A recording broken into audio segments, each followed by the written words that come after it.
Баршаңызға сәлем. Бүгін каналда біз физика 10 жаратылыстану математика бағытындағы оқулықтан 3-ші жаттығуды, яғни 35-ші бетте орналасқан есептерді шығаруды бастаймыз. Бірінші есебіміз дене бастапқы жылдамсыз еркін құлайды дейді. Және ол биіктігі бізде 32 метр деп берілген. Егер де сіздер оқулықтан қарайтын болсаңыздар, әрбір аралыққа, яғни мына бөлікке 0,2 секунд деп жазып шыққан. 0,2 секундтың 4-ін көбейтетін болсақ, ол 0,8 секунд болады. Сәйкесінше онда биіктігіміз сәйкес келмейді. Сондықтан да бұл жерде есепте сәл қателік бар деп есептеймін, мына жерде 3,2 метр деп қоямын. Сол кезде ғана дұрыс болады. Енді қазір мен сіздерге соны дәлелдеп шығайын. Берілген жазайық. Берілген бізде қандай болып тұр? Сонда қарап отырсаңыздар, бастапқы жылдамдық 0-ге тең. Дене h тең 3,2 метр деп жазамын. Сол кезде ғана уақытымыз дұрыс болады. Осы жалпы уақытымызды тапсақ, соны теңде 4 бөлікке бөлсек, сол әрбір бөліктегі жүріп өткен биіктікті не істеуіміз қажет? Дененің табуымыз қажет. Яғни h1, h2, h3 және бізге есептің шартында h4-ті тауып алу керек. Енді бізде халықаралық бөліктер жүйесі, бұл жерде есепте қажет жоқ. Сол уақытты қалай табамыз? 3,2 метр биіктікті дене қанша уақытта жүретіндігін табу үшін келесі формула қолданамыз. Егер де бастапқы жылдамдық жоқ болатын болса, ол gt квадрат бөлеміз қаншаға? 2-ге. Осыдан t-ны табатын болсақ, t тең болады бізде түбірасты 2h бөлінген қандай болады екен? G. Орнына қоям. Яғни ол тең болады екен түбірасты 2 көбейтілген 3,2 метр бөледі екен 10-ға. 10 метр секунд квадратқа. Сонда бізде жоғарғы бөлікте метр мен метр қысқарады.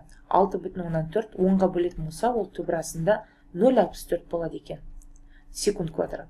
Түбірасына шығаратын болсақ, бұл сан әрине бізде 0,8 секунд. Жаратылыстану математикалық бағыттағы оқулықты ашып көрсеңіздер, осы бөлікте жазып қойған. Мынау 0,2 секунд, келесі 0,2 секунд дейді, 0,2 секунд және 0,2 секунд. Көріңіздер ме, теңде 4 бөлікке бөлетін болсақ, 0,8-ді. Сонда ғана 0,2 секунд шығады. Демек, мына жерде бізде 3,2 метр болу керек еді. Ал енді, олай болса, Т1, Т2, Т3 және Т4 теңде бөліктерге бөлінген, және ол Т-ны, жалпы Т-ны қанша бөлікке бөлім? 4-ке. Бұл деген сөз, сонда бізде қанша болады екен? 0,2 секунд. Енді, h1-ді қалай табамыз?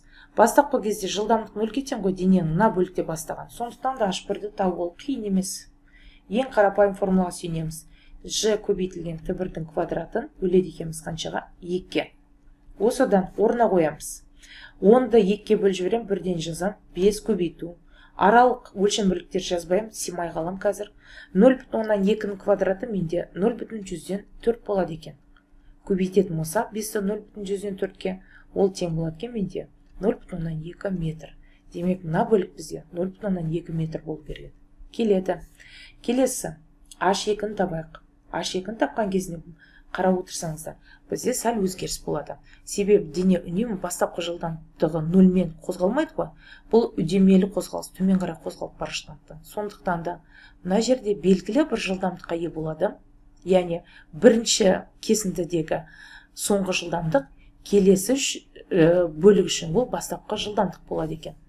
Ал сонда v0 2 көбейтілген t2 плюс g көбейтілген t2-ның квадратын бөледі екенбіз қаншаға? 2-ге.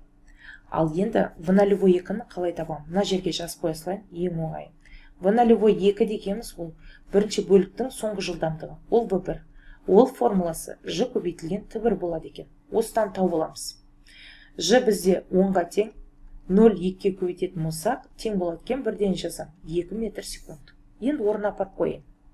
2 көбейтілген 0,2 плюс g бөлінген 2 бізге 5-ті береді. 5 көбейтілген 0,4 болады. Осыдан шығатын мәніміз бізде 0,4 қосылған 0,2 тең болады екен 0,6 метр. Таптық. Мына бөлікті. Ал енді қайтадан түсініп отқан шығармыз. Яғни мына H2-ның соңғы бөлігіндегі соңғы жылдамдық H2 үшін келесі кесінді үшін ол бастапқы жылдамдыққа ие болады. Яғни V0-ті біз қайтадан табамыз. V2 дегеніміз ол бізде қандай болады екен? Ол V0 3 болып тұр, а оны табу үшін біз келесі формулаға сүйенеміз. Яғни бастапқы жылдамдық қосылған GT2 деген формулаға сүйенеміз. Осыдан V0 3 деп жаза берейін енді. Соны табымыз керек біз ғой. V0-2-ні біз таптық қой, 2-ге тең, қосылған тағы да G10-ға тең, 10 көбейтілген 0,2 тең болады екен бізде 4 метр секунд екен. Енді осыны біз H3-ке қолданамыз. H3 тең болады формуласы дәл жоғарыдағыдай, тек қана мына бөлікте V0-3 болады. V0-3 көбейтілген T3 плюс G көбейтілген T3-тің квадратын бөледі екенбіз қаншаға? 2-ге. Орнына апарып қоямыз. 4 көбейтілген 0,2 қосамын. G бөлінген 2 маған 5-ті береді, 5-ті көбейтеміз. Қайтадан 0,4-ке. Осыдан шығатын.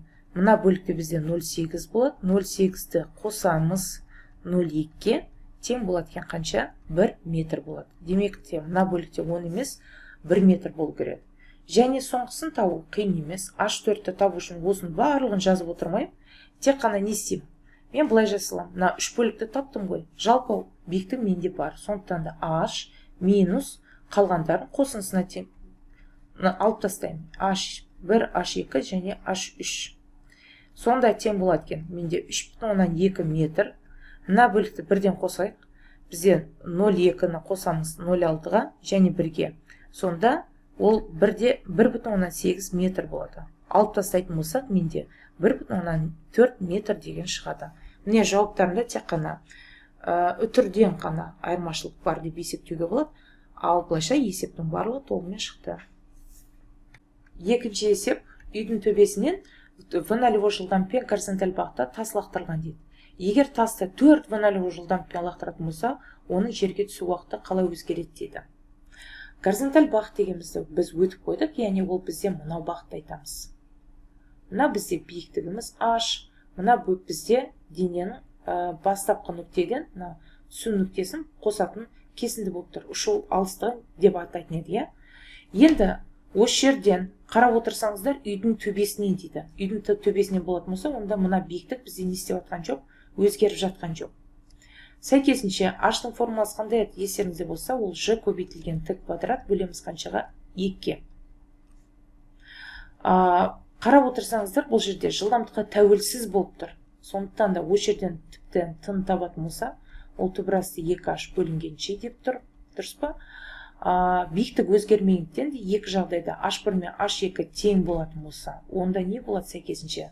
Бізде T1 мен T2 сәйкесінше тең болады екен. Міне шықты, дәлдеп шығардық. Үшінші есеп. Екі оқушы бір-біріне доп лақтырып ойнап жүр дейді. Егер доп бір ойыншыдан екінші ойыншыға ұшу уақыты 4 секунд болса дейді, ойын кезінде доп қандай ең үлкен биікке көтеріледі дейді. Бұл есептің берілген жазатын болса, яғни біз қалай жазамыз? Берілген бойынша, яғни бір ойыншыдан екінші ойыншыға дейді. Демек те оның егерде несін сызатын болсақ, траекториясын сызатын болсақ, бір ойыншыдан екінші ойыншыға мына бөлікке сызайын, мынандай болып тұр. Бұл жерде бізде көкжиекке бұршаса лақтырған дененің қозғалысына сәйкес келеді. Яғни мынау бізде V0 жылдамдық, мына бізде не болып тұр? Альфа. Бізге мына H максимал биіктікті не істеп алу керек? Біз тауып алуымыз қажет. Бір ойыншы мына жерде орналасқан болса, мына екінші ойыншы. Демек те бұл уақытымыз берілген. Т ұшу уақыты. Және Т ұшу уақытымыз бізде қанша секундқа тең болып тұр? 4 секундқа. H максимал биіктікті не істеуіміз қажет? Табуымыз қажет. Ол үшін біз екі формуланы өзара жазамыз. Қандай формулар? Біріншісі, Т ұшудың формуласын біз жақында ғана өттік. Ол тең еді 2 көбейтілген V0 көбейтілген синус альфа бөлеміз қаншаға? G-ға. Екіншісі, H максималдың формуласын жазайық, биіктіктің. Ол тең еді формуласы V0 квадрат көбейтілген синус квадрат альфа бөлеміз қаншаға? 2G-ға. Енді қарап отырсаңыздар, бізде v0 белгісіз және синус альфа белгісіз. Бірақ мені мына бөліктен тауып алып, келесі бөлікке, яғни екінші теңдеуге қоя алады екен.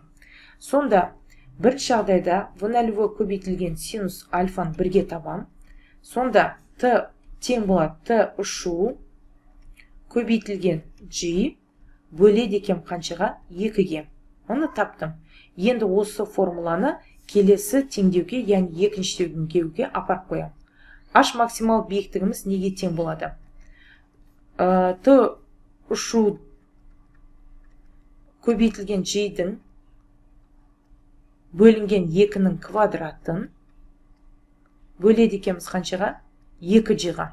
Ал енді қараңыздар, 2-нің квадраты 4 болады, ол төменгі бөлікке түседі. Сондықтан да t ұшудың квадратын көбейтеміз g квадратқа, және бөледі екенбіз.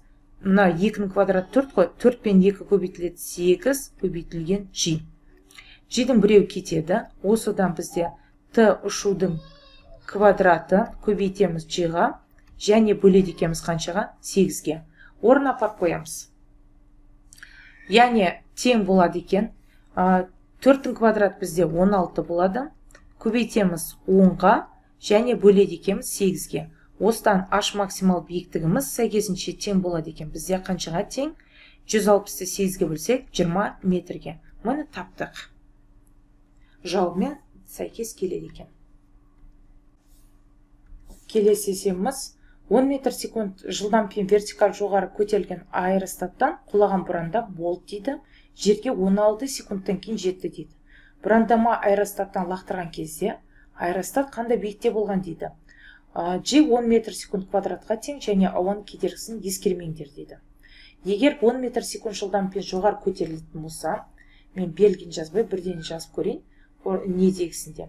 Көтерілетін болса, онда көтерілу уақыты біздің бұл жағдайда көтерілу уақытымыз v0 бөлінген g деген формуланы білесіздер, көтерілу уақытымен табайық. Сонда көтерілу уақыты біздің жағдайда 10 метр секундты бөлеміз 10 метр секунд квадратқа, осыдан шығады екен бізде 1 секунд.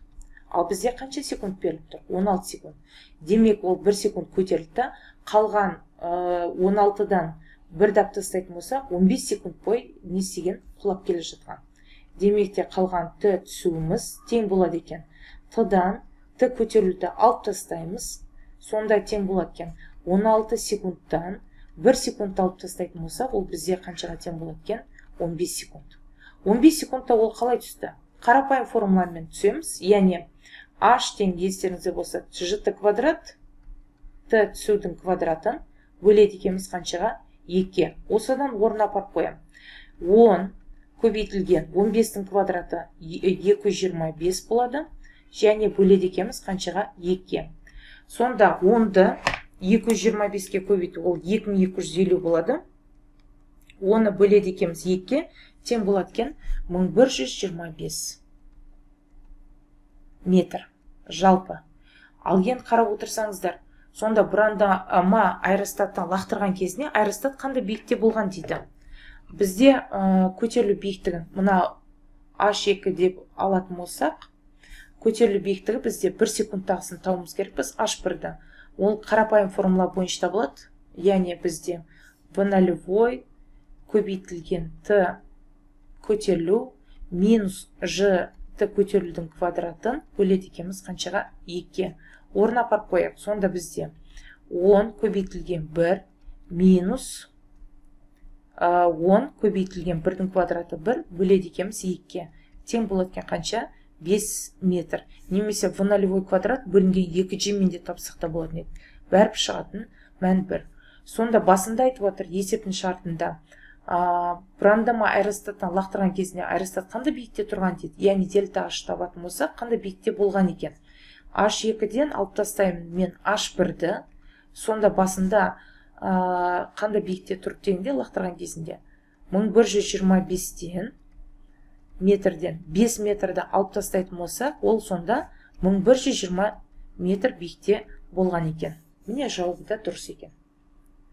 Және соңғы есебіміз бүгінгі сабақта 20 метр биіктен шар горизонтал лақтырылып 12 метр қашықтыққа жерге құлады дейді. Шардың бастапқы жылдамдығымен құлау уақытын тап дейді. Бұл бағана біз дәл осыған ұқсас есепті қарастырдық. Яғни берілген жазатын болсақ, берілгені биіктігі бізде қаншаға тең болып тұр? 20 метр, h 20 метр. Жерге 12 метр қашықтықта құлады дейтін болса, жерге құлады десе, ол L бізде 12 метрге тең. Сонда бастапқы жылдамдығымен және құлау уақытын тап дейді. Яғни дене горизонталь лақтырылады. Горизонталь лақтырған кезінде біз қандай формула қолданатын едік? Ең қарапайым формуласы. H тең бұл жағдайда жт квадрат бөлінген 2 деген формулаға ие болады. Және L дегеніміз бұл жағдайда v нолевой көбейтілген t. Енді қарап отырсаңыздар, әр қайсында теңдеуде бір белгісізден болып тұр. Сондықтан да бірінші жағдайда t-ны тауып көрейік бірінші теңдеуден. T неге тең болады? Түбір астында 2 көбейту h және бөледі екенбіз g-ға.